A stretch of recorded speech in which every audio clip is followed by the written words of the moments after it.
Hello, welcome back to my channel. Today I have a very special guest. With me today is Maria. Hello, Maria. How are you doing? I'm good. How are you? Good, thank you. Do you mind giving a brief introduction for everyone who doesn't know you? Okay. Yeah. My name's Maria, and I grew up in the SSPX community ever since I was born, actually. I was a part of traditional Catholicism since I was born. My family, my parents were a part of it since the 80s, and myself and my siblings were raised traditional Catholic for our whole lives. So we were a part of two different parishes, mainly. We kind of started out in Montana at a Pius X church. Okay. And we eventually moved to St. Mary's, Kansas in the late 90s. Yeah, we have a lot of things in common. Yeah. Yeah, the last time we talked, we realized that, because I went, although I didn't grow up in the society, I grew up in the Novus Ordo, but then when we started going to the society masses, it was like we were in it all the way. And then I ended up going to St. Mary's College. So I have an idea of what that means when you say you went to St. Mary's. How would you describe St. Mary's to someone who doesn't know? Well, it's an extremely small town. I believe the last time I looked at the population, it was a little over 3,000 people living within city limits. It's got two main highways going through it. It's just like one of those really small Kansas towns where there's cornfield. I remember driving up with my parents when I went to college. We're like, where are we? We're in the middle of nowhere. And surrounded by cornfields, yeah. Right. And then all of a sudden you see the church, the ruins of I don't even think the ruins are there anymore, are they? I think they took them down. Those gates that are near No, the old church. It was there when I went. Oh, I was there when they demolished it. Okay, yeah, so it's demolished now, right? Yep. But I just remember, like, it's just a blip in cornfields. Yes, it's funny. Yeah, there's small towns that are dotted between the two big towns, Manhattan and Topeka, and St. Mary's is exactly in the middle. So 30 miles that way, Topeka, 30 miles that way, Manhattan, and that's where we are. Yeah, and it's basically like the main hub of the SSPX within. Hub is the word. Yeah. We could call it a few other things, but it's the main hub in the United States of the SSPX, and I think now they have something like 13 or 14 priests there. Really? They have a school from preschool or kindergarten until college. There's the dorm, the boys' dorm, the girls' dorm. And then in the city, there's all of the parishioners live there. Yeah, it was really a bizarre circumstance when we got there. It was like going back in time almost. The way people dressed, the way people acted. Yeah, it's definitely an immersive experience. Yeah, because the culture there is so different from other towns. I think people could tell if a family showed up in another town that they were from St. Mary's, just based on how they dressed and what kind of vehicles they had, like the 15 to 18 passenger vans. Right, with the family and the kids. Yeah. I believe most of the population in St. Mary's is composed of parishioners now. I was reading an article from The Atlantic about how the original people from St. Mary's are called townies, and then they're kind of outnumbered by the St. Mary's parishioners. Yeah, I remember when we started going to the traditional mass, before we even experienced what St. Mary's was, they were held up as the ideal. Like if you could go and move your family to St. Mary's, that was like taking a step closer to heaven. And it was more safe and secure. It definitely security in numbers, just because the school is relatively big compared to the other parishes. I have visited a couple of other parishes, and their schools are pretty small. The parish I started out in as a kid, our school didn't have more than 10 students at a time. I was really little back then, so I don't remember exactly how many kids were going there, but it was definitely much smaller than St. Mary's. So that was a huge chunk of your life living in St. Mary's. Yeah, from 99 to January 2014. Yeah. I think I did the math once. It was 13 years, not counting 2014. January. Okay. Yeah. When you're in that type of environment, there's, like you said, that there's like security in numbers, but I think that there's also the tendency of when you're surrounded by just this group, people normally start looking the same, acting the same, thinking the same. There's this like group think. It's a herd mentality. Yeah, something like that. Yeah. I definitely thought that the dress code was just, that was one example of where you had to fit in. You couldn't really walk around wearing something outside of the dress code without somebody noticing and maybe commenting on it later on, or seeing you and gossiping about you. So if, for example, a girl wanted to wear shorts in her backyard, somebody could notice that just driving by and maybe comment on that later on. Yeah. I mean, it's interesting. I'm happy that I have a female on the channel, because I can say a lot of things, because I've made videos in the past about the pressures that they place on the women and the girls in the parish, but I didn't really have the position to really say that.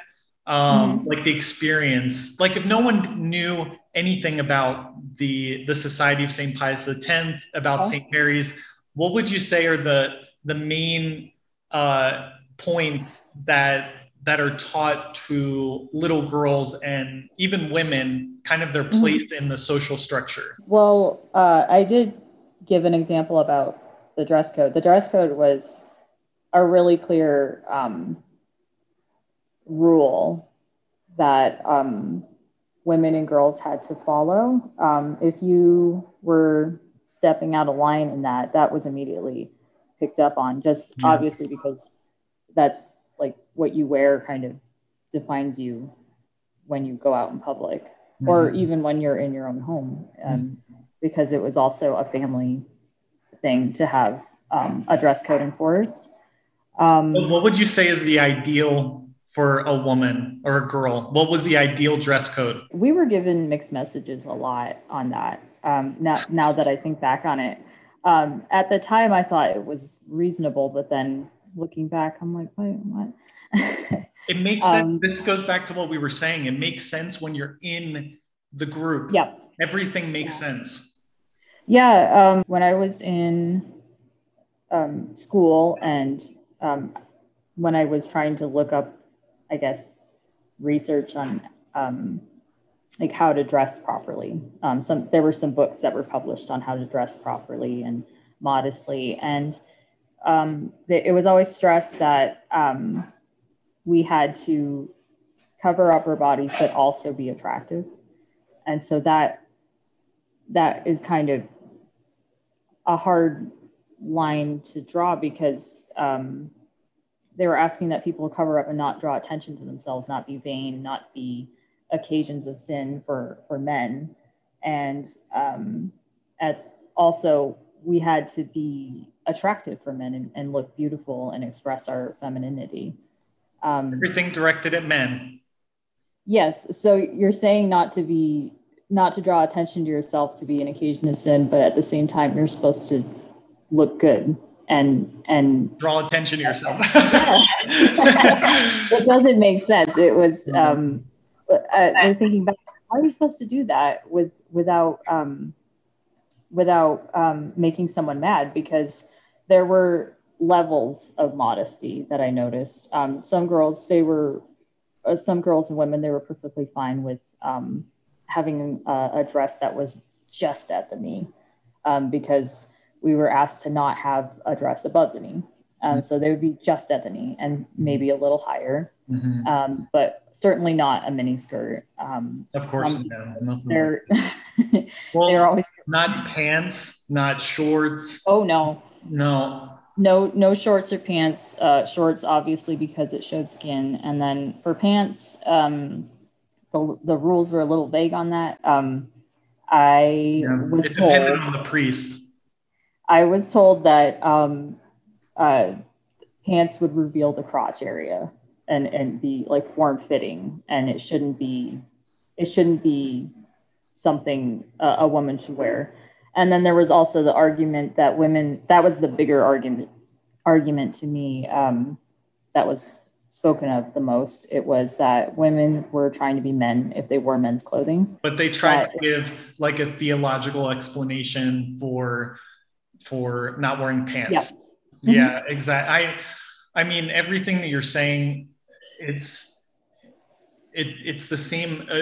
For example, with my mom, when we first came to tradition, she was like, I am not wearing dresses all the time. That's the most ridiculous thing I've ever heard. I'll wear a dress to church, but no. And the priest actually said, like, well, this is the ideal. You want to be more feminine. You want to make sure that you have that example to your children and And my mom said, what if I'm on the roof, fixing the roof? Do you want me to wear and the priest said, well, you can wear pants in that circumstance. I did clean the gutters out once on my house with a dress on, a skirt, excuse me. Yeah. And it was actually really dangerous because it was like about 15. Very dangerous. There's a lot in that what you were describing, just, it doesn't make sense. There's a lot of the reasoning behind it doesn't make sense. I think that they were fighting against the other extreme. And instead of finding a balanced, rational approach to it, they went from one extreme to the other. And it did, yeah. The ideal for our church was Little House on the Prairie. I remember that. There were some women who had like the button-up shirts all the way up to the neck. And this is Kansas. It's very hot during the summer. They would have sleeves down either to their elbows or to their wrists. And their skirts would be well past their calves, and they would have thick socks on. It was almost like an Amish type of clothing style. And I've lived around Amish people. It's very similar. Yeah. And some women even wore head coverings 24/7 whenever they were in public. So it wasn't just head coverings in church. And that was also a rule there. You couldn't go into church without wearing a veil or a piece of synthetic lace. And they would have a basket in the vestibule area where women could pick out a veil, or you had to buy your own if you wanted something nice. And if you got in late to church, you would get the really disgusting the least desirable ones, the ones that got left out. And you know what's funny? I remember because I had a lot of friends that were girls growing up, and they would tell me, well, I would just see within the dynamics of the parish that, okay, all the girls had to wear something on their head, but even in that, there was the more ideal version and the one that that didn't show proper femininity or proper modesty. Like the girls would wear one that like, it was like, you couldn't even see, not here, but you know, you could just see their face. You couldn't even see their hair at all. And then you had the ones with the lace.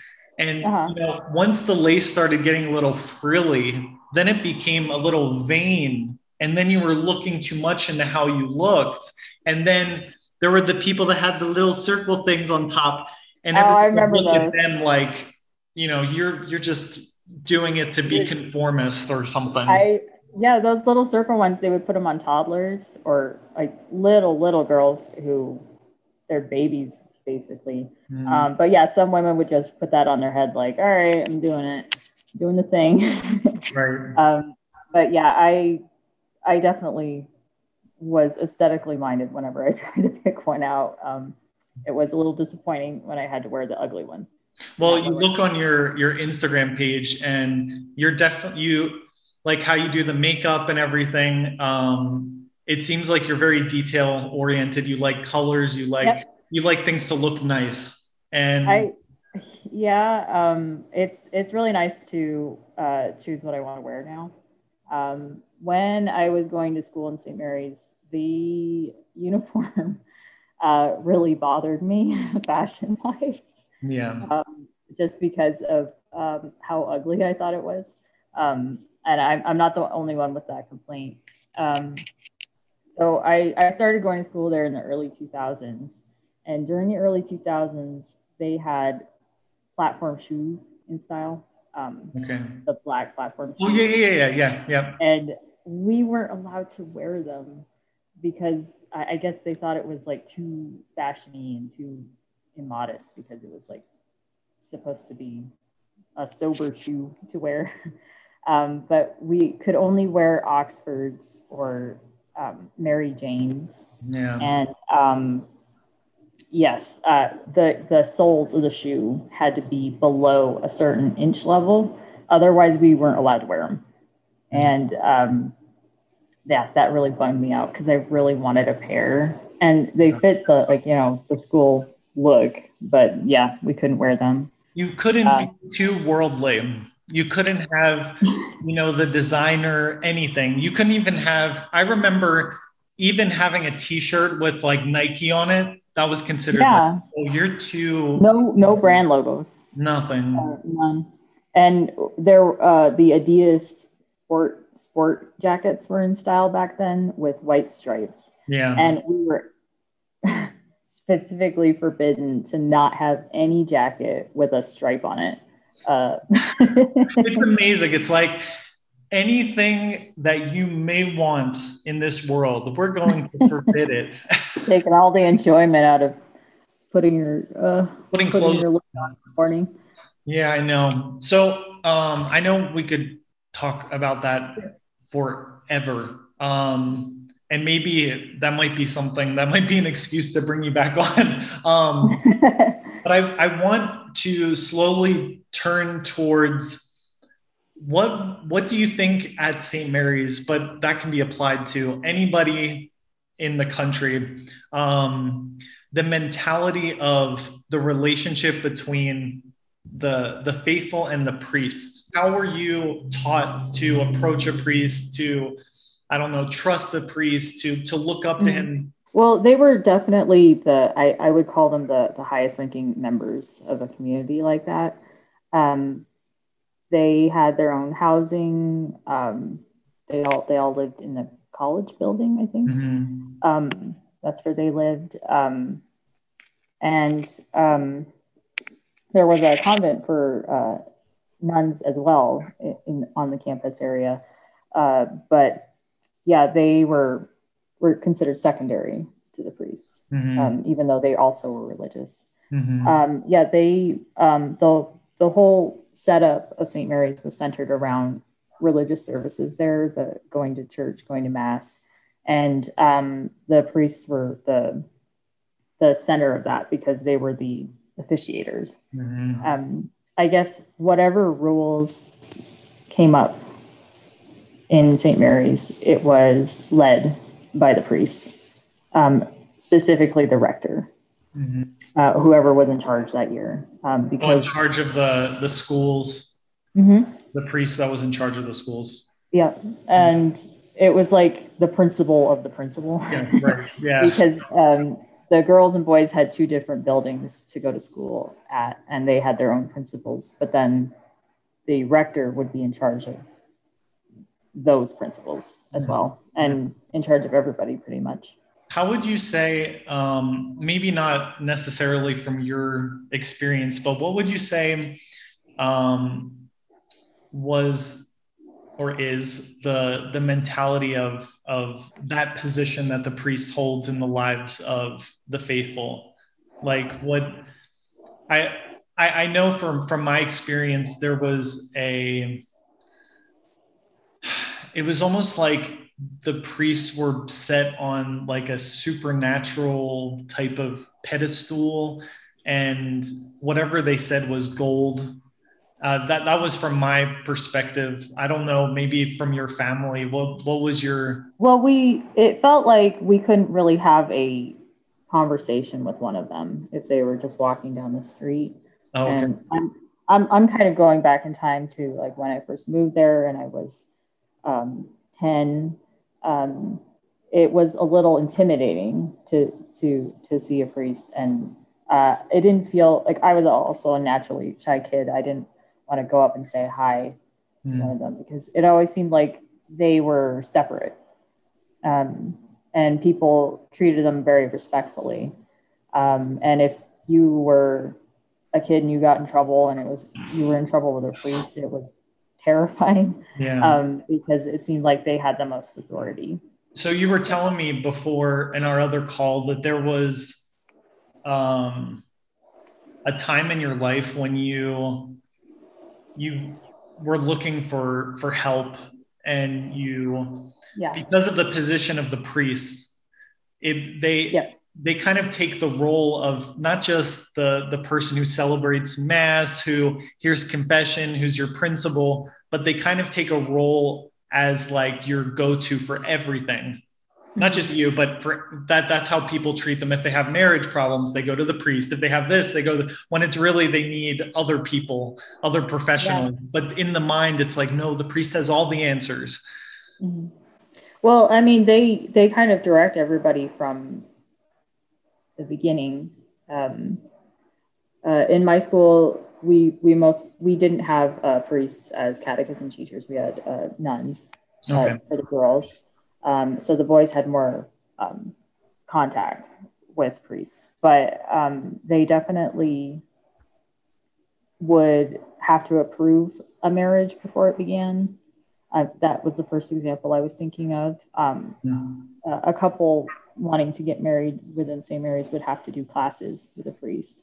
And if there was an objection to the marriage, it might come from a priest, and a couple might get broken up. I don't feel like those were relaxing sessions in that sense. If a priest had a problem with how a couple was living their life, either maybe not having as many children as prescribed, that would be brought up to a married couple, even though that's their private business. There's a lot of circumstances where the priest kind of butts into situations where it's not really his place. A private relationship.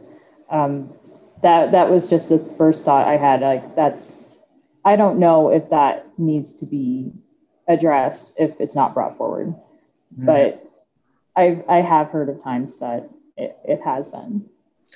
Yeah, and it's amazing. I've heard of sermons. Priests have told me privately, we're at dinner or whatever, and they'll say, I'm going to make a sermon about this subject, whatever, maybe for this example, having children, and not trying to time it, but having just as many children as possible because of this person, because it's like they're like attacking those people specifically. Really? Wow. Yeah. Oh, yes. There was there was even the priest at the first church that I was in. I guess there was a problem with pornography because the priest brought up a monitor of some sort and was yelling at the parishioners because of that, and that this is the devil and blah, blah, blah, blah. I think I told the video in another, or the story in another video, but he brought out a sledgehammer and he was going to smash it. So yeah, those types of things happen. And I think because of the isolation that the community has in society in general, they cornfields in Kansas.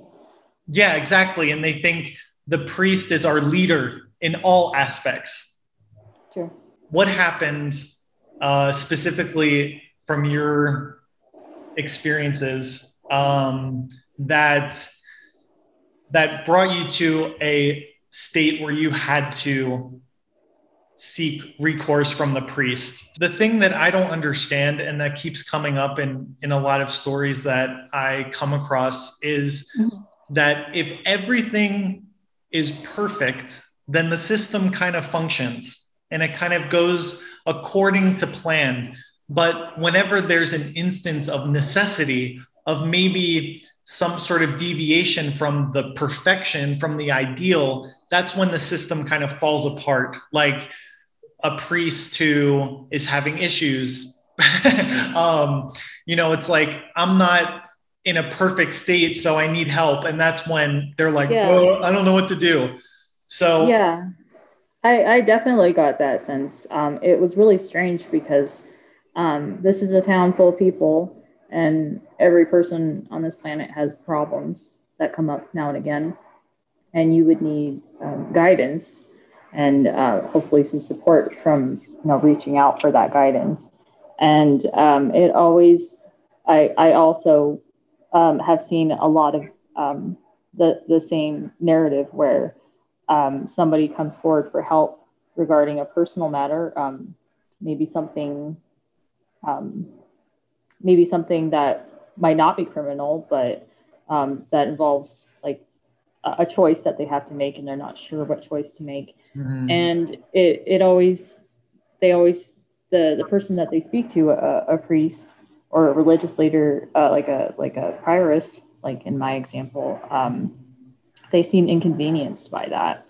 Like, you shouldn't have asked that question. You should know better. Yeah. For me personally, before I started talking about what was going on in my home with a priest, I needed to figure out how to have a relationship with my older sister, because she had come out to me one time when she came home for a vacation while she was in the military. We were just rooming together in the girls' bedroom, and it was nighttime, and she was talking to me about her roommate, who I knew was female, and then she said, "I love her," and that was how she came out to me. And from her telling me that she loved her roommate, I'm like, it's her girlfriend, and my sister is gay. And I didn't reject her, but I also didn't know how to acknowledge it. How old were you at that moment? I was a teenager. I forget exactly how old I was. Okay. But my whole life, I was told in St. Mary's that gay people are bad, that the gay culture is evil. It's just a bunch of people who want to party and not be in accordance with the natural law. It's some sort of deviancy. It's unnatural. It's disgusting. It's like everybody needs to have kids, and why aren't these people having kids? It seemed like that was the main issue, that that procreation was the only type of it was the only reason why you should get married, and it was the only reason why you should be with somebody. And And that was only through marriage and having as many children as possible after that. And then not understanding homosexuality or queerness in general, they just demonized the gay people. They held up the gay community to be like this demonic organization, that type of thing. But when my sister came out to me, I never felt like she belonged to that idea. And that how she came out to me by telling me that she loved somebody definitely planted a seed of doubt in my heart, because the gay community was always defined as something that was not about love. And it was only about having fun and partying all the time. Yeah. And my sister was speaking to me from her heart about love. And I've never heard that before. So it was really confusing for me, because I was being told one thing by a community that was all about heterosexuality and purity before marriage. And then my sister was telling me that she didn't belong there, but she also had feelings and a valid reason to love somebody. It's like she, according to that standard from the community, she could never reach that standard by who she was.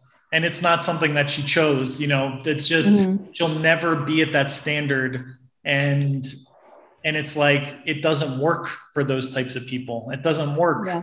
And there's no there's no leeway for humanity, for an individual, for any sort of real human experience. And I understand. I understand that. And go ahead. Just after she told me that she was gay, in a pretty eloquent way, I felt. I just looked back and I saw her in an entirely different light, and like, oh, that's always how she was, because I remember how she was always uncomfortable wearing dresses. It's kind of funny but she hated wearing dresses. That's funny. Even when she was small, and she never really expressed any kind of interest in boys, and she learned how to hunt from my grandpa. Very outdoorsy, very capable person, and not a lot of feminine characteristics. That's funny. Isn't that funny how when that happens, you look back and you go, oh, it happens a lot. That's how I felt. I'm like, oh yeah, she was always this way. This wasn't some kind of identity crisis or anything like that, like some people like to say. She was always this way, and I had to figure this out. So I remember asking a spiritual director at the time, a priest, well, this is what my sister told me. What am I supposed to do about it? Because she's my sister. And he told me that I needed to cut ties with her, that what she was doing was wrong, and the lifestyle she was participating in was, I don't think he said inherently evil, but he implied that, and that if she didn't want to repent or something like that, I shouldn't be associating with her or talking with her. So instead of learning the details of the situation, the complexity of the situation, the relationship, the actual persons involved, he gave you a directive that's based on some sort of old book that he found or something that someone told him, like, this is how you have to treat someone who's living in sin. And it sounded scripted that way. Yeah. And it's not even, maybe the situation was, she came to you and said, I don't know what to do. I don't know what I should do. But his directive was, nope, that's it. Goodbye. That's interesting. it sounded like that. It was like the conversation was over. I'm glad we had this talk. Goodbye. That type of dismissal, like you've been given your orders almost, and let's not talk about it again. Almost. Yeah. That might not have been the case, but I didn't feel like I could talk to him about it again because he didn't really give me an answer other than abandon your family member. I later on, a couple of years later, I was considering going to a convent in another country, and I brought it up with the prioress because I guess it was still on my mind, and I still wanted some guidance, some advice on that. Mm-hmm. And she said the same thing. I shouldn't associate with somebody who didn't want to, I guess, do the right thing and be heterosexual, and I should cut ties with her. And that didn't really satisfy me either, because they didn't want to know who my sister was. They didn't want to talk about what my experience was with my sister. They just said, I don't care about this person, and you shouldn't either, even though I've known her all my life. Yeah, it seems all great, very black and white, very sterile, very, that kind of response that doesn't, like you said, doesn't satisfy, doesn't fix the problem, there's no solution there except that it's like shutting off the problem. It's not going into mm-hmm. it. And then it felt like a shutdown. Yeah. Yeah, that's it. And they can go on with their day saying that they told you what to do. They did the right thing. Yeah, exactly. They followed their moral theology handbook. And that's good. And, it happens all the time within the SSPX that people just disappeared. They just cut ties with everyone in their family. It was something that my family was tempted to do. Luckily my family is a lot more realistic, I guess. Okay.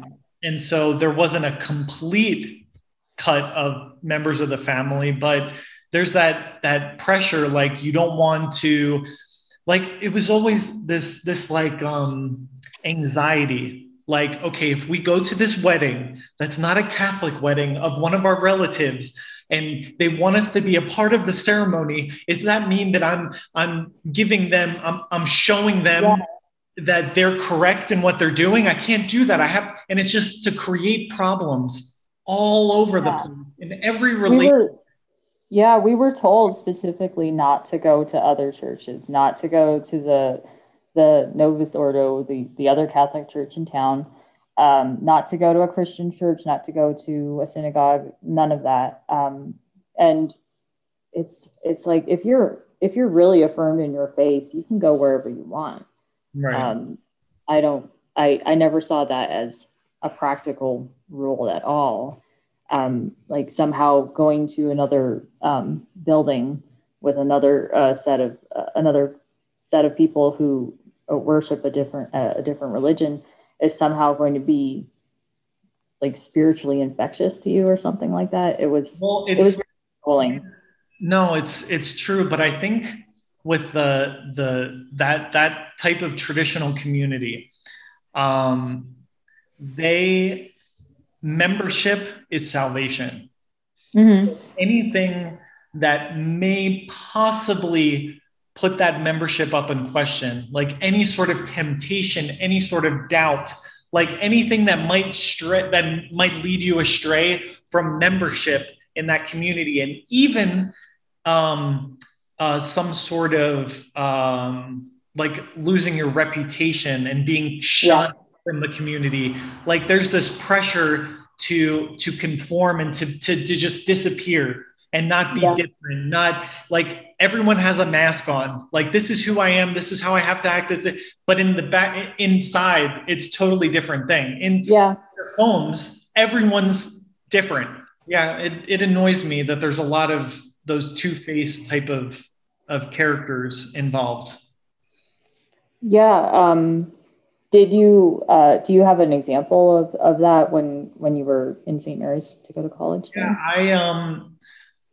I knew of a married couple. They were younger and they were closer to my age. So I was friends with the wife, and they were having horrible marital problems. The husband drank and beat her up, but they had a few children. So she felt pressure to stay with him because having a broken family means that you're not a good Catholic. Something happened that you're paying for that now, like something that you did in the past. And now you're showing that these are the consequences of your bad actions. And even though it wasn't her fault, she felt the pressure to maintain the illusion of perfection. Yeah, even though, you know, there's kids involved and she's not happy, that's very common where there will be a single parent, usually a mom, and people will look down on her and her family. The kids weren't definitely weren't popular. They were usually maybe bullied or shunned by classmates. And they were usually on the poor side just because it was a single parent household. But yeah, people would look down on single moms or I don't remember a single dad family, but no, there's not many. Yeah, there were different ways that you could be an outside family or a fringe family. I know for my family, we had 5 children at the max. We didn't have any more kids after my little brother. Okay. My little sister. She's the youngest. Mm-hmm. And on average, people had 6 and up. That was considered an acceptable ratio of children to parents. So a lot of people would have those 15 to 18 passenger vans filled with kids. And looking back, I really wonder how many credit cards those families were running on just to keep all those kids fed and clothed and whatnot, because that sounds like a huge financial struggle to have to take care of all those kids. It's a lot. I know that there are families that are capable of doing that, and I don't know, they're like superhero parents. I don't understand how they do very organized. Yeah, but there's other ones who they got married very young. They're not really capable. 18 was an average age. 18. Yeah. I remember for the boys, it was the seminary after graduation or getting married right away. And usually seminary was the first option. And then if you had problems or if you found a girl, then it would be the second option. But a lot of boys went to the seminary and then left within a few months just because they felt the pressure, the social pressure. It sounds like a tough climate to be in, just because I wasn't a seminarian, but it sounded really regimented, like everyday schooling. I don't know. Yeah, it was very militaristic, but I thrived in that type of environment. I'm very conform, like I'm adaptable. That's a better word. I adapt to situations, and at that moment there was a lack of trust that I had within myself, confidence in my own decisions and my own thoughts. So I relied heavily on the schedule, the external forces in my life to regulate myself. Even the priests too, going up to the priests, asking them for advice. And I think that what happened during that time in my life where I was being very open with the priests. Yeah, I saw that. They weren't giving me they weren't telling me what they should have told me for whatever reason. Even having like a phone call, I mean, it seemed like all you were doing was emailing people and waiting. I was making phone calls. Oh, okay. So, yeah, there was a lot of communication. There was but there was a lot of waiting. Yeah, same. In my experience, it seemed like it was a pattern. If somebody had something going on, some kind of drama, some kind of conflict, either in their family or in their personal, like inner life, it seemed like you had to be on hold for weeks just to get through to somebody. Yeah. Yeah, it's really bizarre to think back at that time and how all of those behaviors just seem so normal, and Yeah. and we just accepted them without question. That was the reality, and there was no other possibility. Yeah, they would always talk about how busy they were. But they also took the time to put down all these extremely stringent rules on how to behave and where you were supposed to put your kids in school and what you were supposed to wear and what you're not supposed to watch. There were a lot of sermons on what you're not supposed to watch and listen to. I'm like, if you got to take the time to type up a sermon on that kind of stuff, then you can take a phone call and you can talk to somebody who needs some help, because if you're going to set yourself up as a leader of a community, you have to be a leader and you have to be accessible to people. Yeah. I mean, especially people that are in need, in real need. Right. And it's difficult to recognize that you do need help, because a lot of, I know for me, I thought that it was within my power to kind of solve my situation. And when I realized that I didn't even know how to begin, then I went to the obvious person who had the role of father. And so just as any child would go to their parent, I went to the priest, and then I left the church. It wasn't that quick, but it's just like the series of events happened where it's like, okay, what am I doing here? All this was just a show. It was just a show. So for people who are listening, you we're talking about the past a lot. And so now, are you still going to the society churches? What's your situation right now? I am no longer a practicing Catholic. Okay. I stopped going to church with the SSPX.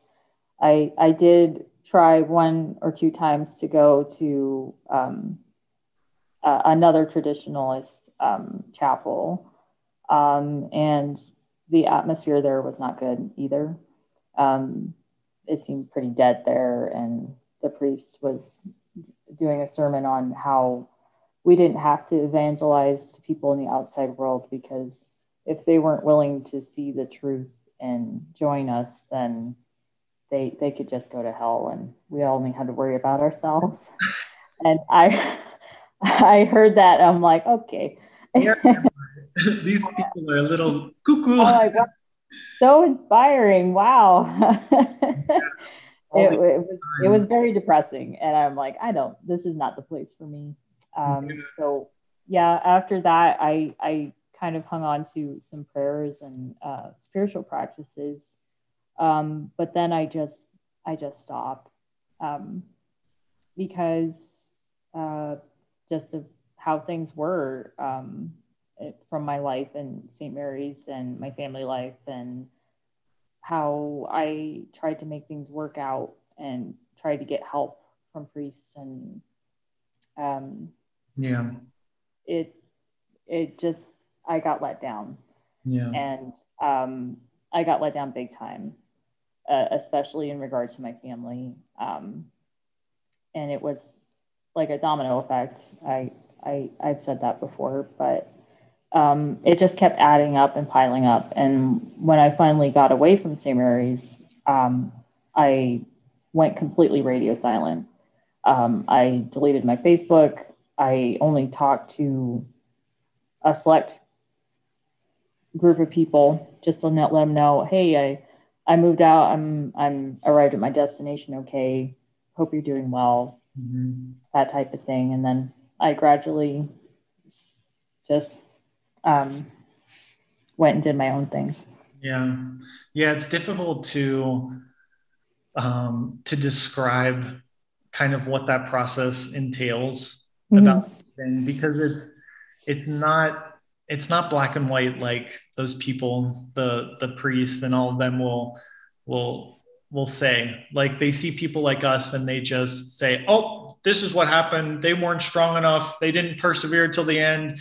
They were too selfish. They wanted this world and not the next world, blah, blah, blah. And it's like, it's so easy to say all of that when you don't understand the situation, when you haven't seen what's really happening. What happened to make you come to this point? Mm-hmm. I know that's a very general question. That's gonna, it takes a lot of time. But how, in your own words, what happened? What was the change? It seemed like everything was ideal and perfect in St. Mary's, with dresses and pig ties and like all this stuff, and then something happened. Mm-hmm. So what was that for you? Well, that something was happening ever since I was born. I'd be like setting a dramatic, like, the year was 1990.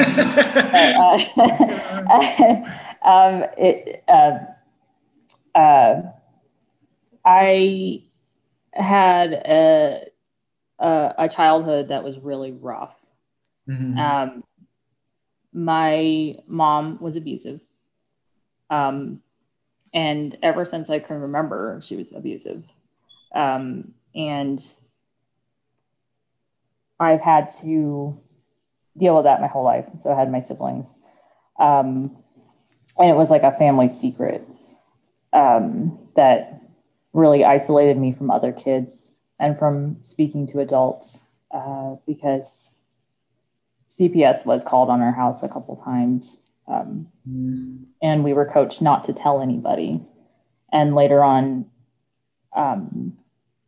my mom would manipulate us into behaving ourselves by saying that she would call CPS and have us taken away, or she would put us in public school and have us, go to the bad school and not go to the St. Mary's church, school anymore. So it was like a secret that I had. I eventually was talking to my friends about that. I decided to let them know what was going on, because I made a couple friends who I grew really close to, and I was finally able to tell them. You trusted them enough to tell that secret. Yeah, and they were great. They were understanding. And I believe one of them told me that I could talk to one of the priests in St. Mary's who could deal with something like that, who could understand something like that. Yeah. Because in St. Mary's, I thought nobody knew. That there was something going on in my family. There was a reason why the kids in my family, myself included, had really worn clothes, or we were, some of us were really skinny, or there was a reason why we haven't bathed in a while. And it was honestly because we were often out of food, we were out of toilet paper, we were out of soap. So we had to go without it. And it was obvious that it wasn't just a lack of money, that it was more than that. Yeah, and I, in talking and reconnecting with some people recently, they were like, two different people were telling me, yeah, I remember you. You were always so sad. You always looked so sad. And I personally thought, wow, I thought nobody knew that, because I honestly didn't know how people saw me, because nobody ever came up and said, hey, what's going on with you, kid? What's up? Why you look so depressed all the time? But yeah, it was because of my home life. It was really chaotic, really unstructured, and abusive. My friend said, you could talk to this priest. He might have some counsel for you, some advice. And I thought it would be best to talk to him. Were you afraid to say anything? Like, were you afraid it was going to come back and then there would be even more problems at home? Like, what was going through your head at that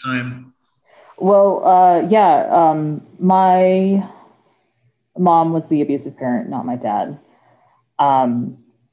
If she ever got criticism from anybody, whether it was legitimate, tactful, or direct, whether it be from her own kids, her husband, or a coworker, she would take it out on the people in the house. So it would be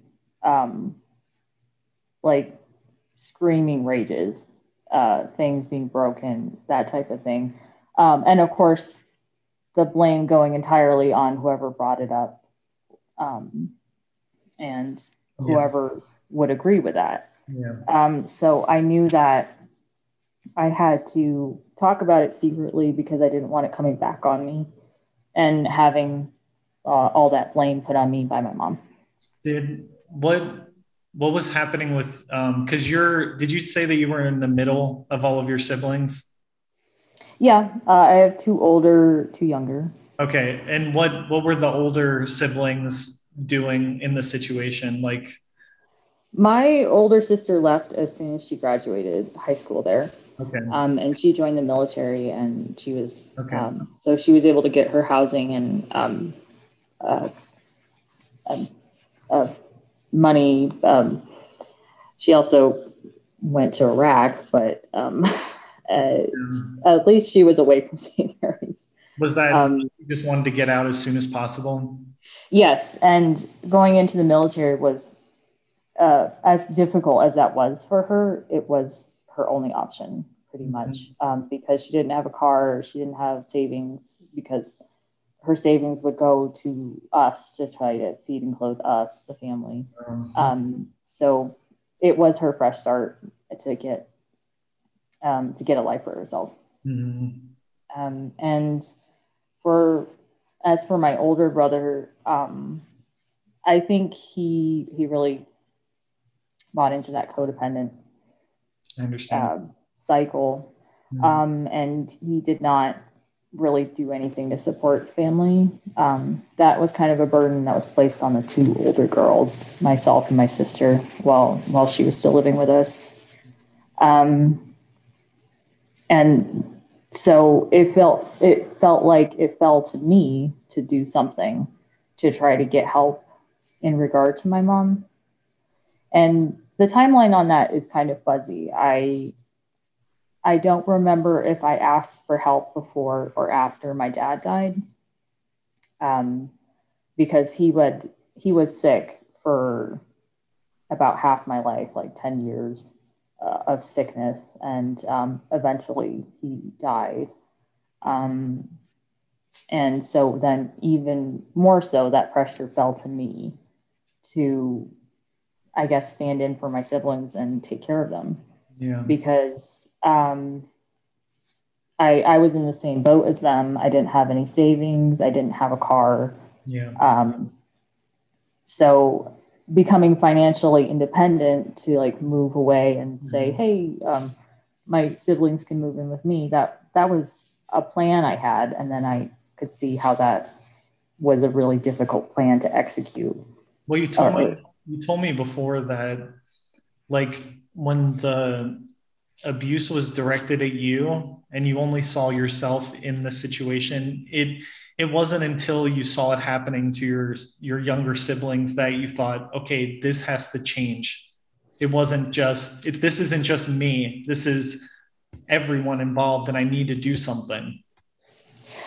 That was part of it. And it was also that I knew my mom wasn't going to change. And so there was always hope that maybe things would get better. She would say that. She would say, we're going to do this to turn things around. We're going to do that. And then just do a 180 the next day. And nothing was ever done. And it was always put on another adult to take care of things. And so that the adult turned out to be me, even though I was 20, or if this was after my dad died, when I was 20. So I went to a priest to ask for help. And I popped the question like after confession, after I did my confession, and I said, I have a question for you. And so I laid it all out. I was explaining what was going on in our household, how we were living, and that. And being very explicit, telling this is how it is. Mm-hmm. We have problems, but like these are the problems that we have. Yeah, it wasn't just like a family conflict. It was like I'm having, we're fighting a little bit, not something like that, because people hear afterwards his advice to you, and there's no congruity. It's like his response was like, you were like, oh, I'm fighting with my sister, like something like that. But yeah, and I remember how manipulative my mom would be. She would make it out like we were really bad kids and that it was all our fault, that all of this conflict and strife was happening, and money problems, she would put it on us too. But so I had that kind of mind worm to deal with, but I knew that what she was doing was wrong, and I knew that she wasn't going to change, and I knew that I couldn't do it by myself, so I needed help. And so I talked to him about it, and I laid it all out, and he had questions. He didn't know who my mom was, and so he was trying to place her, and so I had to describe her to him, and he's like, oh, that lady. And that was kind of strange to me, because St. Mary's is a very small town.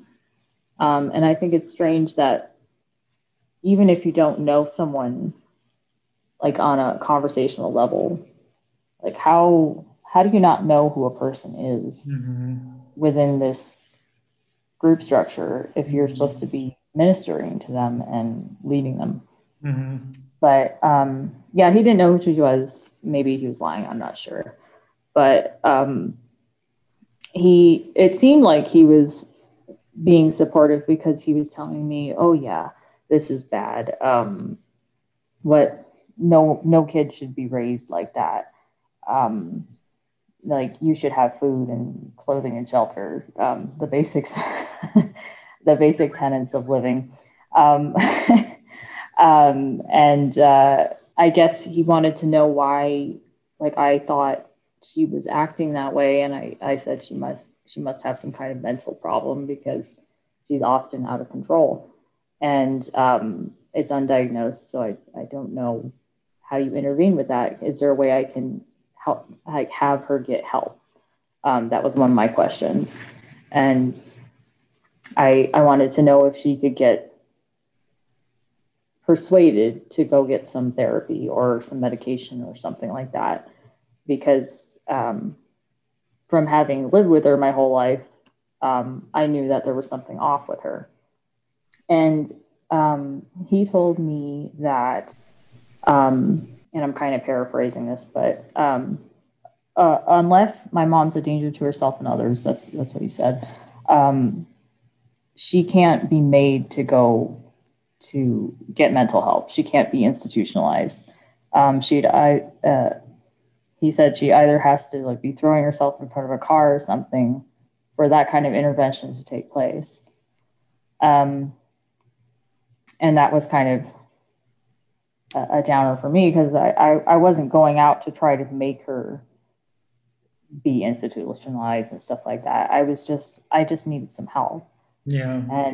And the priest was really the only authority that you knew of, really. Like, people would normally go to their parents or something, but when it's involving your parents, like, who do you go to in this small community? The priest. That's the only person there, really. So you were just going like, give me some sort of guidance. Tell me what direction I should be going in. And so what was the ultimate advice? What did he tell you? He wanted to know if I forgave her. Like, well, have you forgiven her? And I was thinking, I don't think it really matters if I've forgiven her or not, because she's not changing. I can forgive her all I want, but she's still going to be the person that she is. Mm-hmm. And any mercy that I show her doesn't really affect who she is as a human being if she doesn't care. I didn't say that. But yeah, he wanted to know if I forgave her, and I knew that she was at least partially not responsible for some of her actions. So I said, sure, I know sometimes she's not in control of her actions. And so he seemed to accept that. And then he said, well, you're doing a great thing, looking out for your siblings, and you pray on that. And I guess, keep it up. That's it. And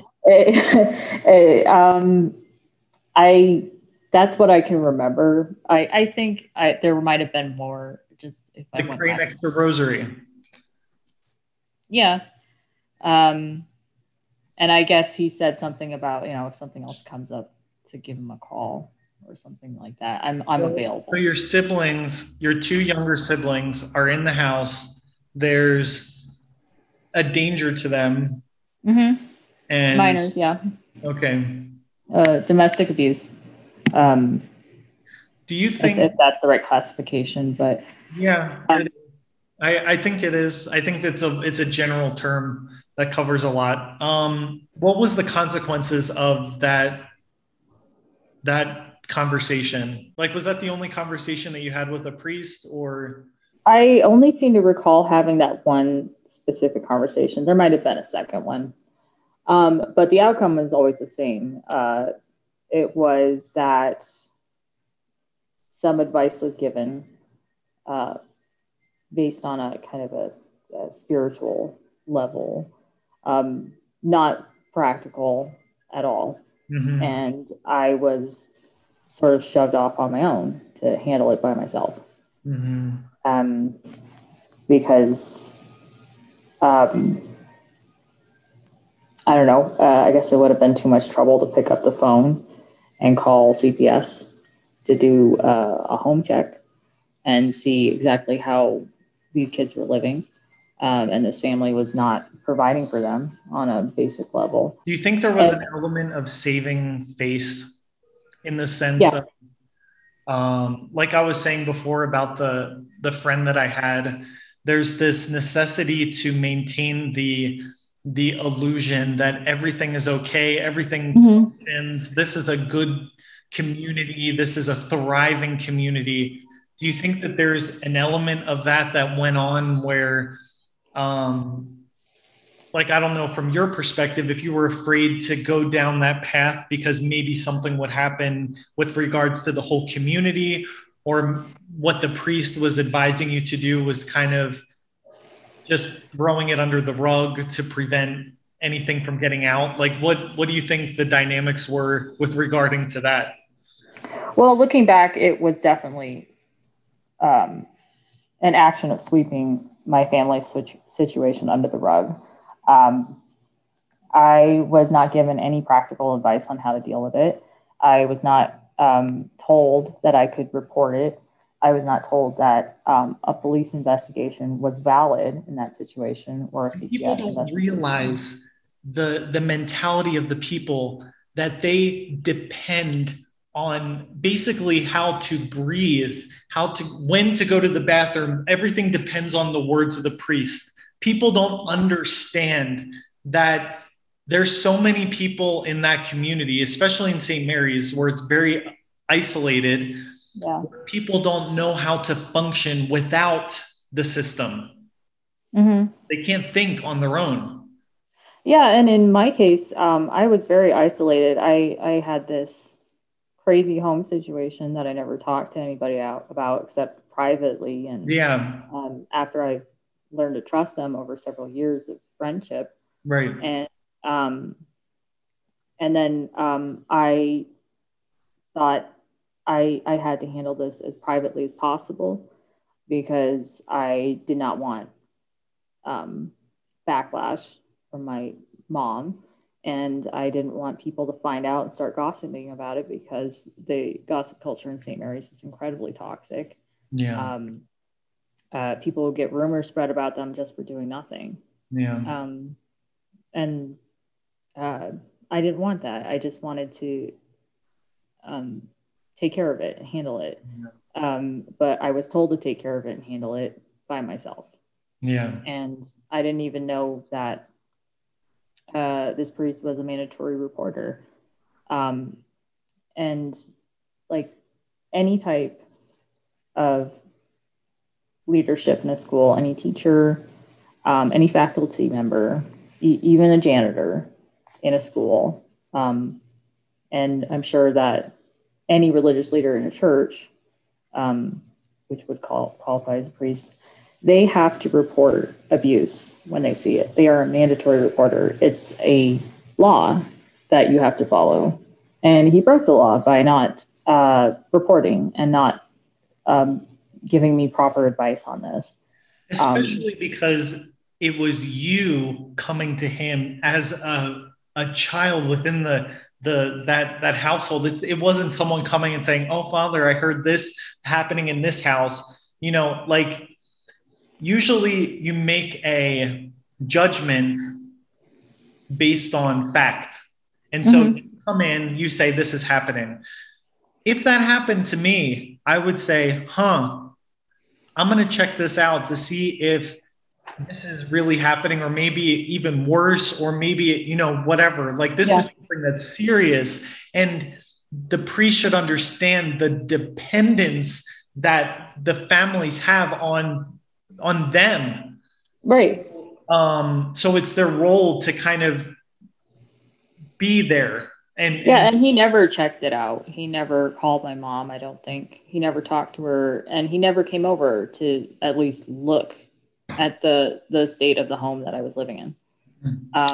So right. It was that as well. So was that just like the beginning of the end? Like in the sense of, did you kind of just separate yourself from that sort of dependence and kind of figure things out on your own at that point? Or what happened then? Well, after my dad died, was that around the same time of all of this? Pretty close, because so his health degraded over a series of years. He was getting worse and worse. And a lot of responsibilities fell to me, or they just didn't get done at all. And I might have made this report before he died or after.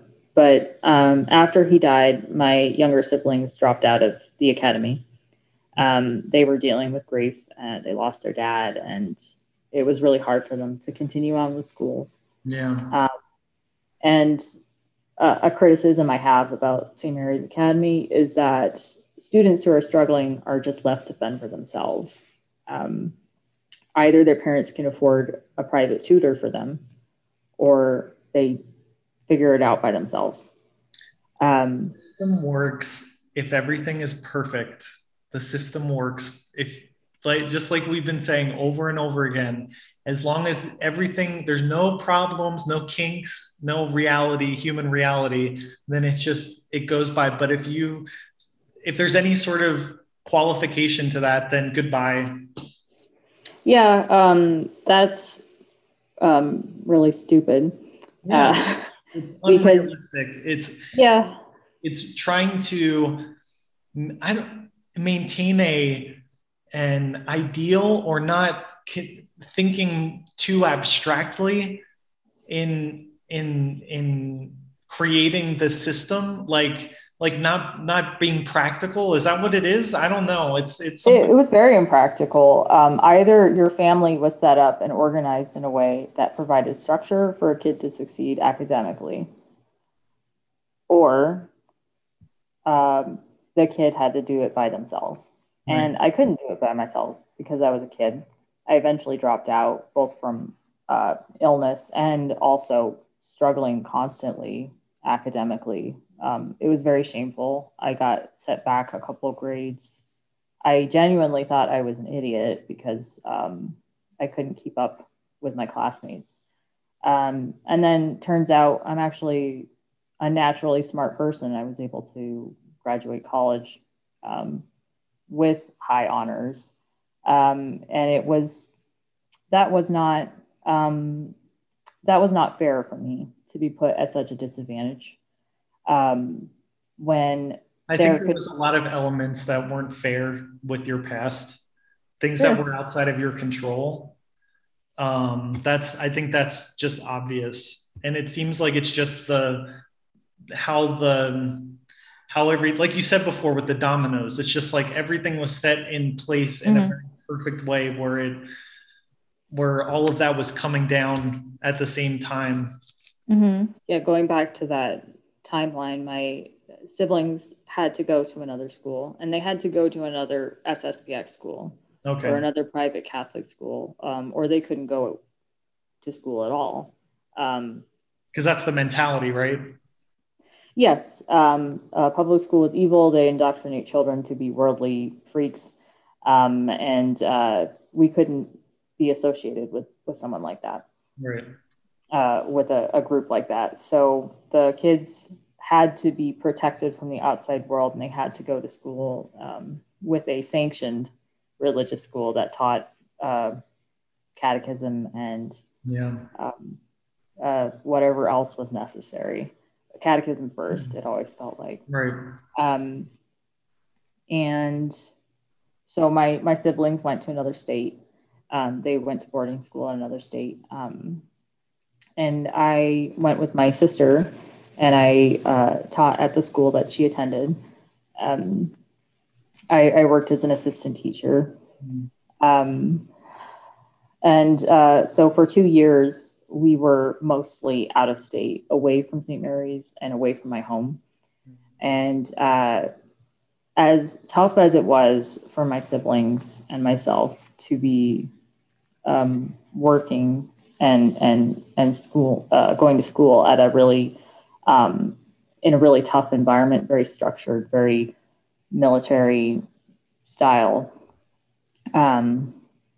It was good for us to be away from that environment because the parishes that my siblings went to were not as, they weren't as intense as St. Mary's.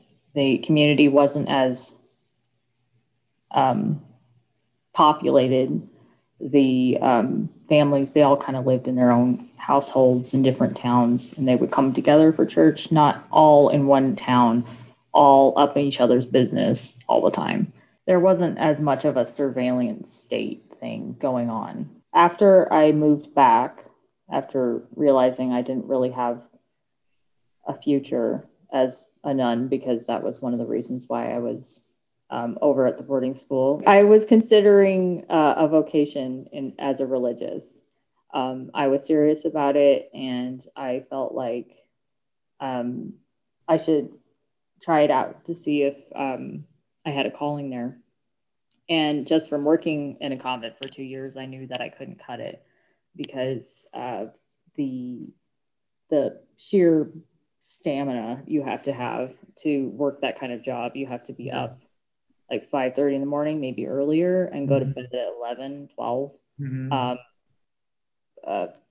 And for this particular branch, branch of the sisters, they taught, and then they also ran an entire convent themselves. So they were constantly working, constantly studying, constantly teaching. And that kind of, I knew I didn't have it in me. I didn't have the physical strength. And it was, I feel like a good experience in some senses, but it was also really stressful. And so I moved back to St. Mary's, and I tried holding down 2 part-time jobs, and that was pretty much my whole day was working. And before I moved back, my sister offered to have me move in with her and go to school in another state so that I could go to college. And up to that point, I had only had a GED level of education. And I really, really wanted to go to school. So I basically At saved this up. point, that sorry to interrupt, but do you think Okay. so? This whole time you're trying to conform to the expectations of the community, of the society, of everything, and you're coming. Are you? What's your process happening at this point? Like, have you slowly started to distance yourself in the sense of like you have to start making the decisions that you want, that are necessary for you, like you going to try the convent. I'm sure that you were still like I were like searching for your purpose and your vocation. But having all of that fail, not even just that, but even everything happening at home, in the church, like all of these things that are just happening. What was that process like of the? Well, I always felt like an outsider in St. Mary's. My family was always one of the fringe families, just because we weren't really perfect people, and we didn't pretend to be happy when we weren't. Um, um, and I never really felt connected to the community. I felt connected to a couple of friends and some people who were, they were honest and outstanding people.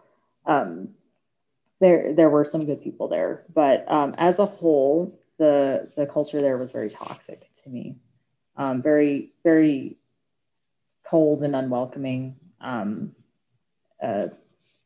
Shunning people that were different, that type of environment. So when I was trying to look into what my religious vocation was, what I wanted to do with myself as a young adult in this community, I was taking it from a personal relationship with God and how I wanted to authentically live my faith and authentically live my life and, be a truthful, honest, upright person. Yeah. And that really did not mesh well with the people around me because a lot of conversation, a lot of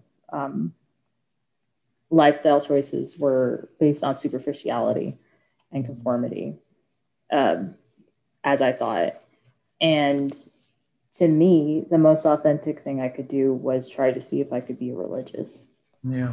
And then going there, I could see for 2 years living among religious, it was obvious that their life wasn't perfect either, and they had their own struggles. Right. And I knew that it would be a fruitless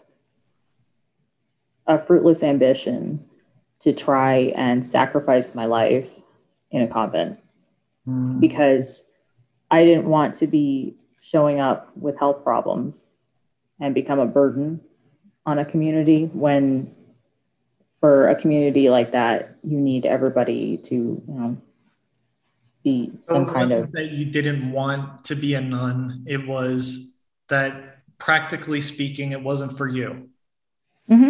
Yeah. Okay.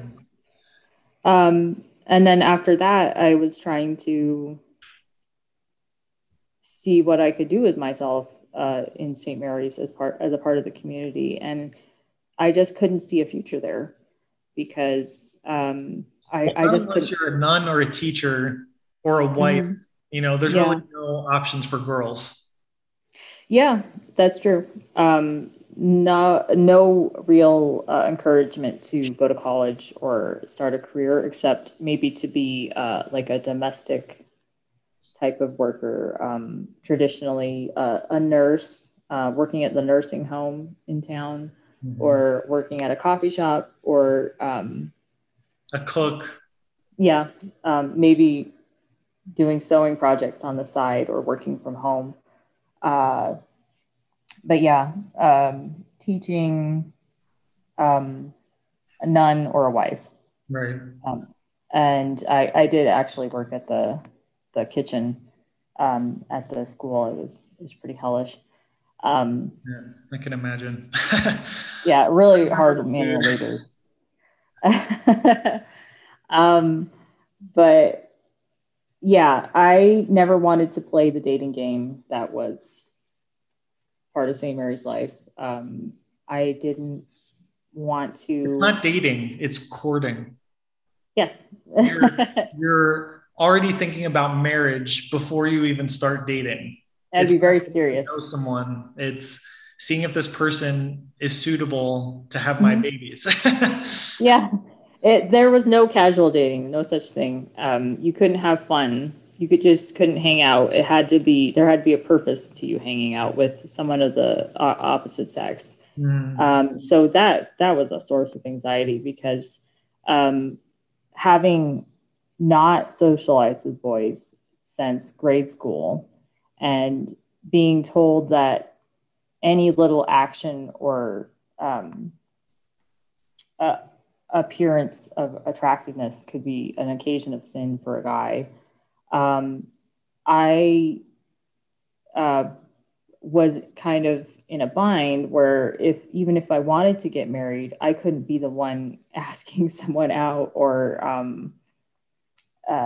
having a casual conversation without someone thinking I was being some kind of skank and just for talking to somebody. I remember there was like a joke going around that all the girls at St. Mary's are just like wallflowers, just waiting for the guys to come and pick them to be married and they just had to sit there and wait and like twirl their hair, like all, like not anything overtly sexual, but just like, I'm here. And it's ridiculous. Like the pressure that is put on girls in that community is demeaning. It's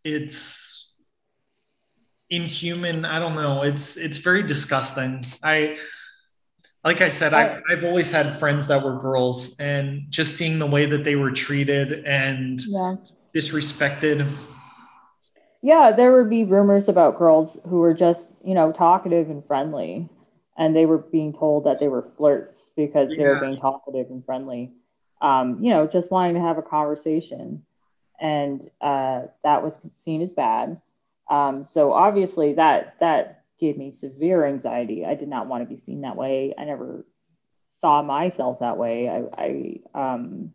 And I didn't want to be labeled that way because my family was already one of those outcast families. Because if they said anything bad about you, then all the guys would go running away. Because there was that too, yeah. Yeah, because once your reputation is tarred, then that's it. Yeah.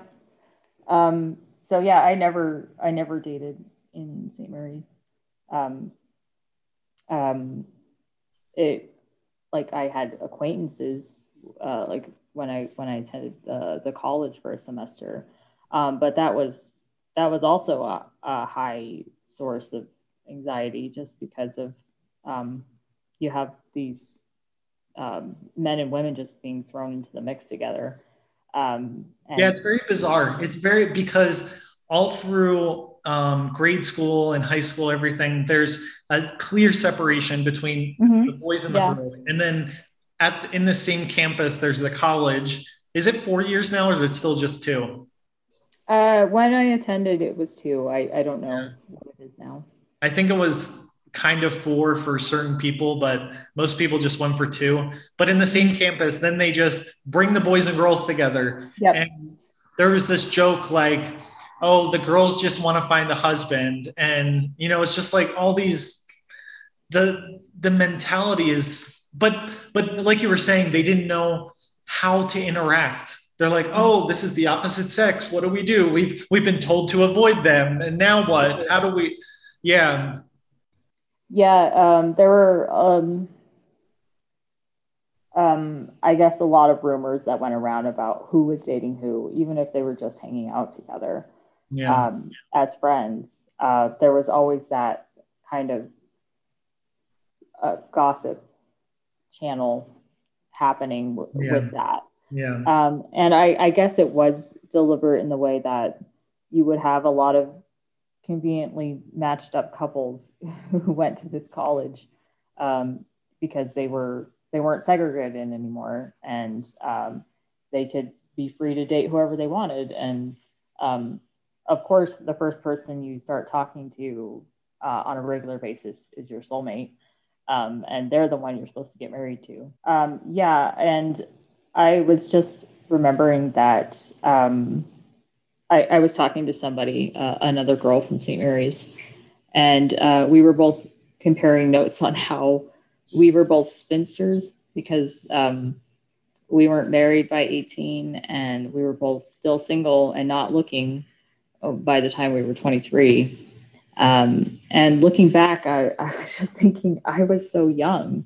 And I hadn't even had any real life experience yet, apart from like working at a convent.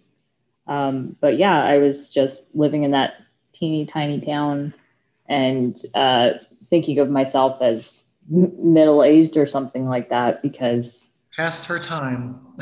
I hadn't had 3 children by the time I was 23. It's funny, even when I was in that world and in the seminary, I still realized how bad all of that was, how bad the mentality was. Mm-hmm. And I remember positively trying to fight those tendencies and go against the current and say and give sermons that were like kind of controversial because I was talking against things that were against what that community stood for. Just because it's obviously detrimental to the individual, obviously, and not unless you're perfect and you fit into the system, you're going to come to a moment where it's like, how much longer do I have to fight to keep up with everyone else? And that's the illusion that we have to keep up because they're the perfect ones. They're the ones that are following what everything should be. So I must keep up with them. That's all an illusion. But like, how much longer do we have to push up against a wall that's never going to move? Right. And now looking back now, I'm wondering how many of these marriages were actually based on mutual love and respect and more on the convenience of just like, you're the first person I dated. You must be the one. Let's do this. And not really have any options outside of that marriage because now that you're married, you can't get divorced. And it might be you might see it as a mistake later on, but there's no grounds for you separating. Right. Right. And it's the whole cycle. It's the purity, focus on purity, where it becomes an obsession. I'll talk from my perspective as being a boy. Mm-hmm. You have to be pure. You have to be pure. You can't think about this. You can't do this. You can't do that. And then it's like, then there's this outlet that's presented to you, marriage, to be able to go. But it's like, you're only focusing on purity. Mm-hmm. And that's like, this action here is not pure, but this action here is pure. So I'm going to be in this position. I'm going to find a way to go into this circumstance when it's like, that involves another person. And, in order to be in that, there's a connection that you have to have called love, or you should have, or, it's ideal. There's all these other things that are around that action, but the focus is on the action and being pure and being okay with God and the limits. And it's just, it's crazy. It's crazy. Yeah. And people paranoid. Yeah. I feel like purity culture, it makes people obsessed with sex when they shouldn't be. Yeah. It's now that you're told not to participate in or think about it or do anything that would be an occasion of sin to somebody else. Now you're constantly thinking about it and it's always on your mind, and it becomes obsessive for a lot of people, and especially girls. Like you can't dress a certain way because you might arouse a boy. Like imagine, I can't. Well, you wore that. I'm telling you to imagine that. Like, that was my imagine that. No, it's seriously. These are things that boys are never told to think about. The responsibility was put on girls, I felt, because you should not do this at all. you shouldn't even be walking down the street a certain way or something. That's not a literal thing, but yeah, it's ridiculous like that. Do you remember if boys in general were warned away from girls, like, oh, they're gonna get you, something like that? Because like that's what we were told, like we shouldn't be drawing them in, like that type of thing. Interesting. Boys were told that they were dumb. That when it comes to the animalistic instincts, lust, or all of that, then boys become dumb and they do stupid things. So, where's the blame? Well, I guess on the boy if they started that movement, but where's the blame on the one who's drawing them in, because they're just dumb little boys. So it must be the girl's fault. Yeah, it was like the girls were taking advantage of the boys for behaving badly. That doesn't make sense. Yeah. But yes, we were also taught that men were like animals and they couldn't control themselves under certain circumstances. Therefore, we had to do everything we could to not entrap them into acting that way. On behalf of all mankind, I'm sorry that you felt that pressure. It was an impossible situation because it was somehow our fault for being harassed. It's not even an impossible situation. It's not reality. Mm-hmm. That's not the way things work. I understand that men are more visual. Men are more visual than girls. Yeah, but for a man to blame a girl for finding her attractive, and it's just like it just messes up the whole human experience. Because I could be just walking down the street and then somehow someone is blaming me for existing. That person's going to go, not even that person's going to go to hell because of you. Imagine that pressure. Yeah, it's like, well, I guess I shouldn't be walking down the street then. Like, what do you want from me? I don't like not even in eye shot, but somehow this is my fault. Yeah. It's crazy because it puts so much pressure on girls to moderate themselves and not be too much and not to draw attention to themselves and not wear certain things in public, and then also to try to get a husband and try to make themselves attractive. It's very fragmented way of living. Yeah, I think so too. And this is a subject that, the more you dive into it, the crazier it is. And for people who are just listening, who are listening to your story, they're coming from, I'm sure a lot of them are from the society.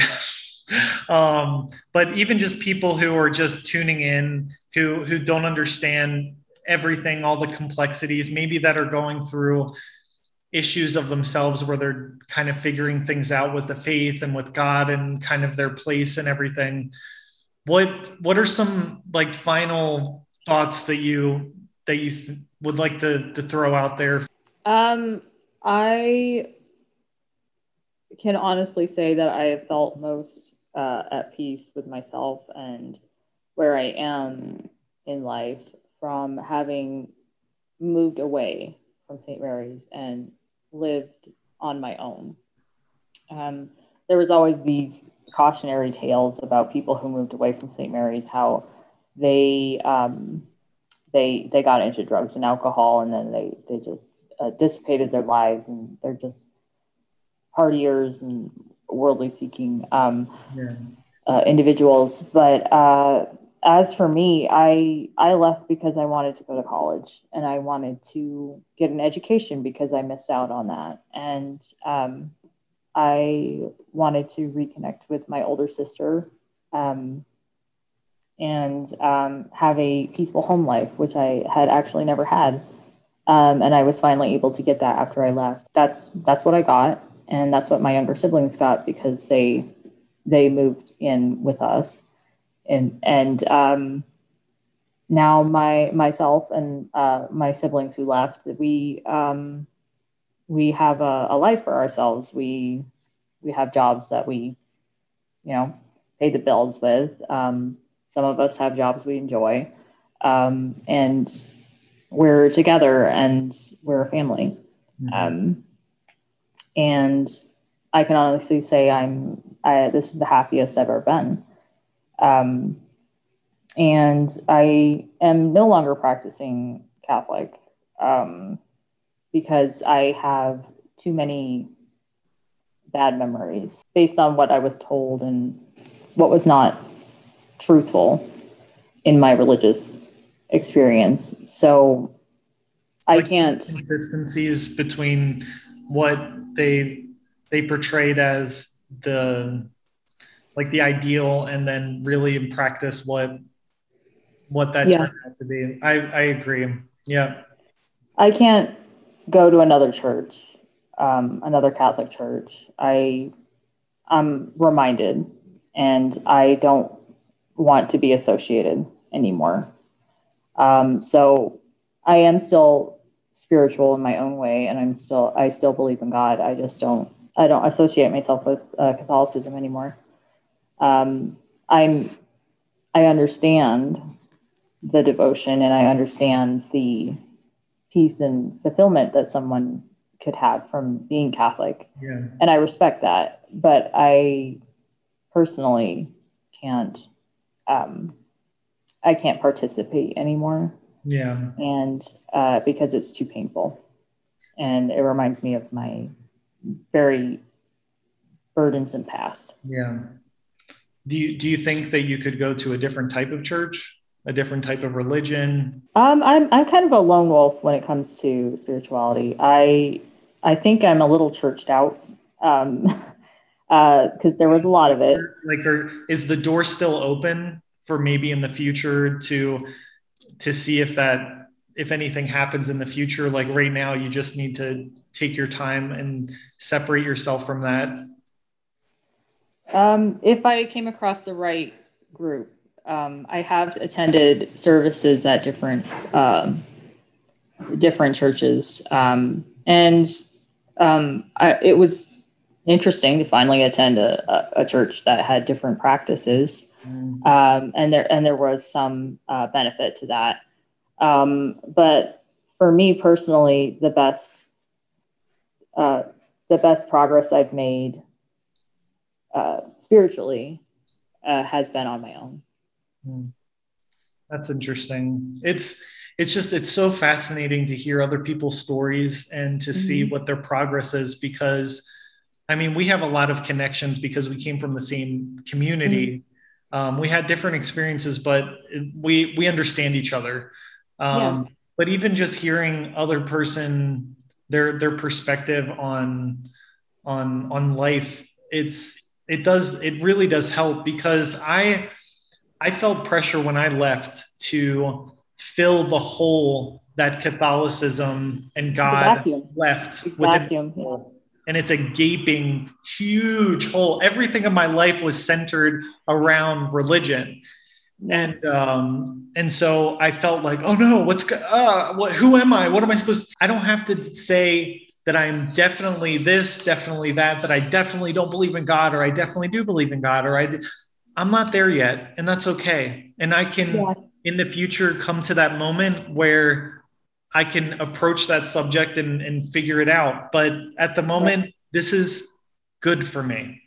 And I went through that too. After I stopped attending Catholic churches and doing Catholic prayers and following Catholic practices, like no meat on Fridays, and in the SSPX case, like wearing skirts all the time, even in below zero weather. I took a break from all type of spiritual practice, even praying. I just suspended all of it because it was too painful to have to revisit that and have to keep reliving what I had, my past, my crazy past. It just kept coming up every time I would try to say a Hail Mary or something like that. And it just reminded me of all the nights I spent lying in bed with tears tracking down onto my pillow, praying and crying and trying to get some divine intervention in this crazy situation I was living in. I had to stop, and I took a break. And from there, I was able to figure things out, like what I wanted and what meant something important to me, like what was important, what I prioritized, who I was as a human being. And that was good for me. One of the big misconceptions, especially within that community, is that, well, you said it, once you leave St. Mary's, or once you leave the community in general, then you change into this horrible animal that just lives world, just like this, the most disgusting form of who you. How would you describe yourself now coming out of religion? Would you say that you're an animal that just lives off of your appetites and commits all these horrible actions? Like how would you describe yourself now? How do you see yourself now? I'm still the same person, but more so because I can finally express who I am. I was made and pressured to conform to an ideal version of myself, one that attended church all the time and was supposed to have great grades and get married at a certain age and fulfill a model of a lifestyle. And didn't tempt men. Sorry. My personal wants and needs and opinions were not a part of that. And that was only after I moved away from there, away from St. Mary's, that I was able to finally figure that out and express it. But that's how you would describe yourself. You're the same, but more like confident, more yourself. Yeah. That's how I feel the same way. I feel people that judge me now from my past that say, you were lying to me the whole time. You were lying to all of us. You changed. So, and I think, no. But they didn't want to hear it.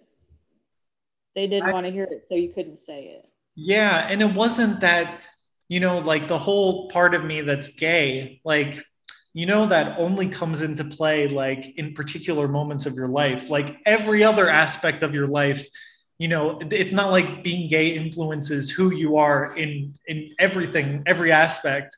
So right. No, that's me. I'm the same person. I mean, I can't convince them because in their head, they've been trained to consider the people that leave and abandon the ship to be horrible people and selfish. And I will not accept that about myself. Am I perfect? No, but I don't have the pressure to live up to, like you said, the ideal version of myself, which is never going to exist. A lot of who I was stripped away in a lot of senses because I was trying to be that way. And so I denied myself expression or opinion or curiosity about the outside world or just, taking care of myself or developing my interests. Mm-hmm. And so there was, I could feel the innermost part of me, my individuality, who I was diminished to the point of being almost like this little grain of rice or a little seed. And it was a dangerous point for me. That's the Catholic ideal, right? That you decrease so God can increase. Yeah, I've heard that a lot. That's the mission. And I know that that's what I was searching for when I tried to seek religious life. Like, the priesthood promised me that I would be another Christ, that I would be a representative of Christ, that people who saw me would see Christ and not Francis. And I thought, perfect, perfect.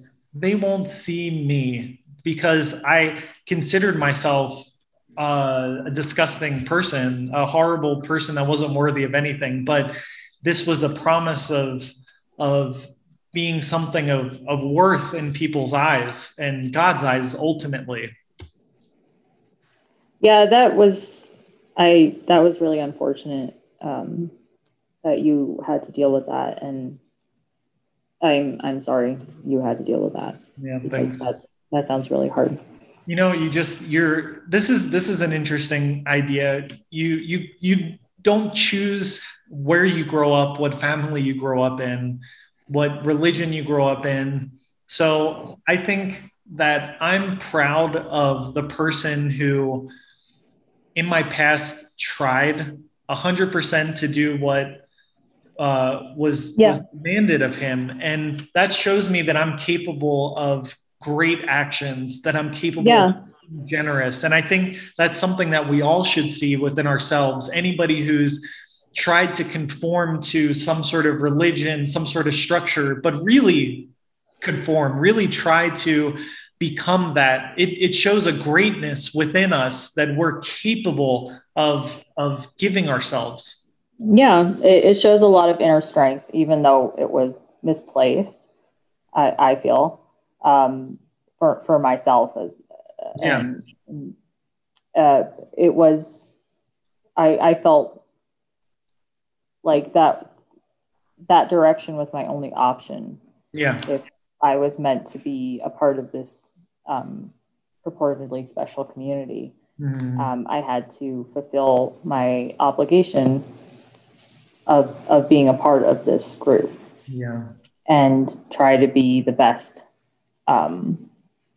version of a valued community member. What do you, before we go, do you have any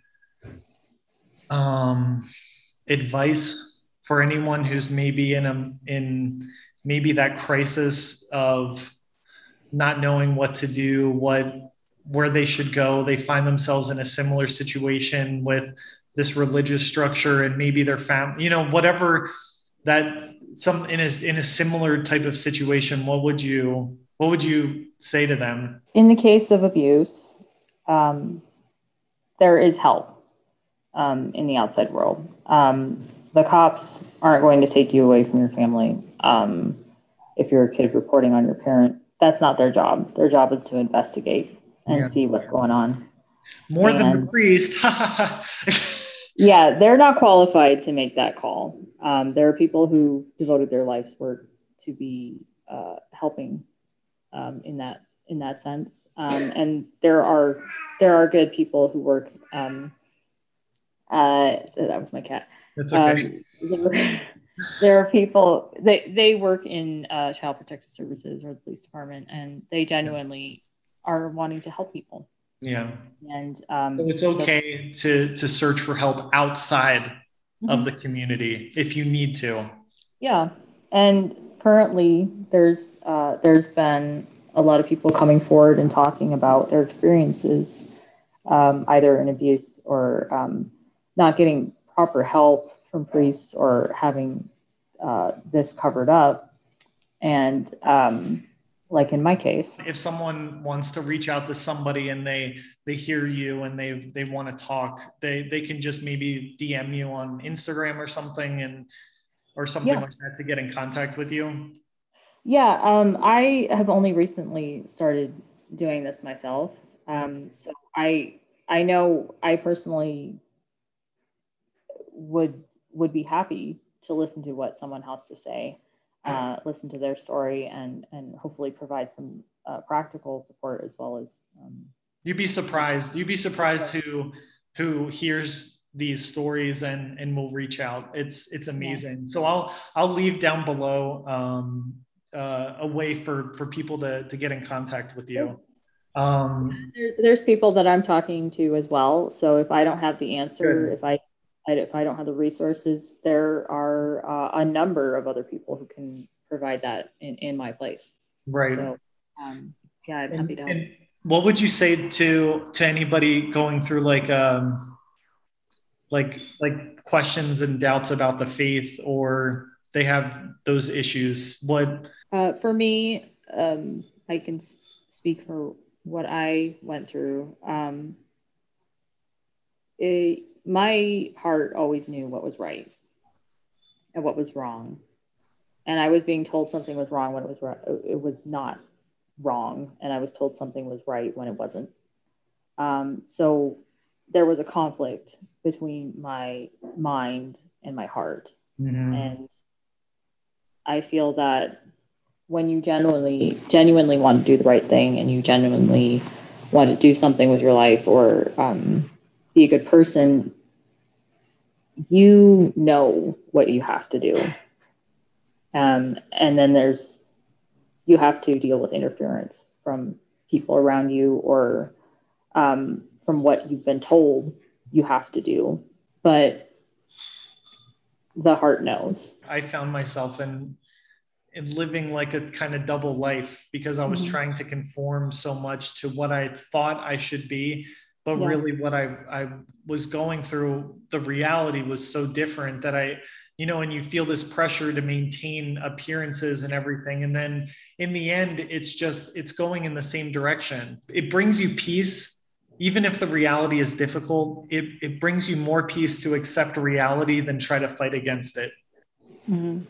And even though you may think that reality can never be true, it can never be possible, if it is reality, then you can't fight against it. There are resources out there. There are people out there who have been through similar things, who feel like there's nobody outside of this circle that can help them.